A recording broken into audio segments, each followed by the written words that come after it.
আমাদের খাবার আজকে হারিস আর চিকেন ফ্রাই। এই যে আমি চিকেন হারিস এরকম হাড্ডি দিয়ে হারিস বানাই।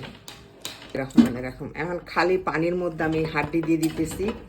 ভিডিওটা শুরু থেকে শেষ পর্যন্ত দেখবেন, তারপরে মানে মজা পাইবেন যে খাবারের কত মজা আমাদের আল্লাহ দিছে, কত সুন্দর সুন্দর খাবার আমরা খাই। যে হাড্ডি তো আমি আগেই ঢাইলা দিছি। এখন এই যে গোশ দেখা, বড় বড় পিসের গোশ এইভাবে দিয়ে দিব। এটা হইতে থাকবো মানে একবারে গোশ খুলে যাইব। তারপরে আমি ডালবো গম।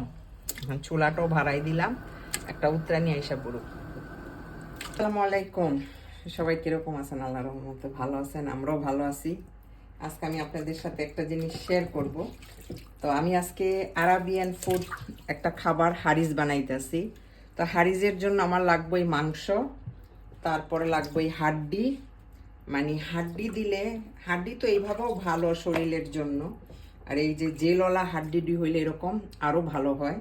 তো আমার কাছে যা ছিল তাই আমি দিয়ে আজকে হারিস বানাবো। তো আরবি খানা যারা বাহরাইনে থাকেন ওই বাইরে তো চিনেন, যারা বাংলাদেশ থাকে কেউ চিনে কেউ চিনে না। তো আমি আজকে হারিসের ভিডিও আমার অনেক আগে অনেক ঢালছি। তো এখন আবার নতুন করে আমি ভিডিও দিব।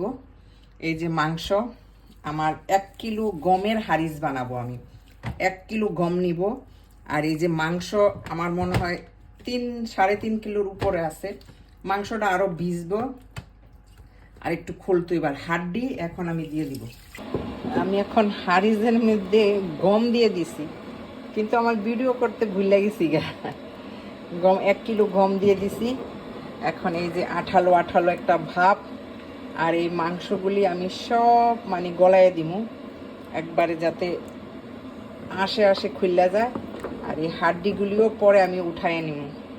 আচ্ছা, আমার হারিসের লুক দেখেন, গম, গোশ আর হাড্ডির তেল মিশা টিশা একাকার হয়ে গেছে।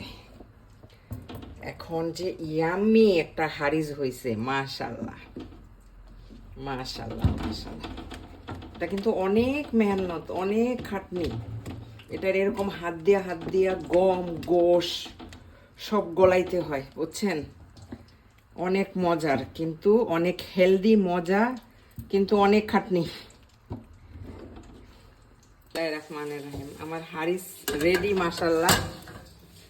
এই যে এটা খাইতে যে কি মজা, যারা বাহরাইনে থাকেন, যারা খাইছেন এরা জানেন।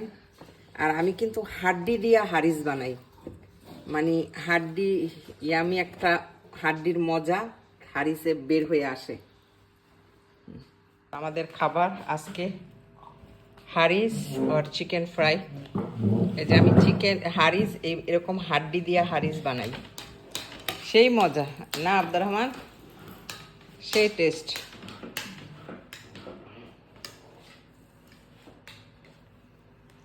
তো সবাই ভালো থাকবেন, আল্লাহ হাফেজ।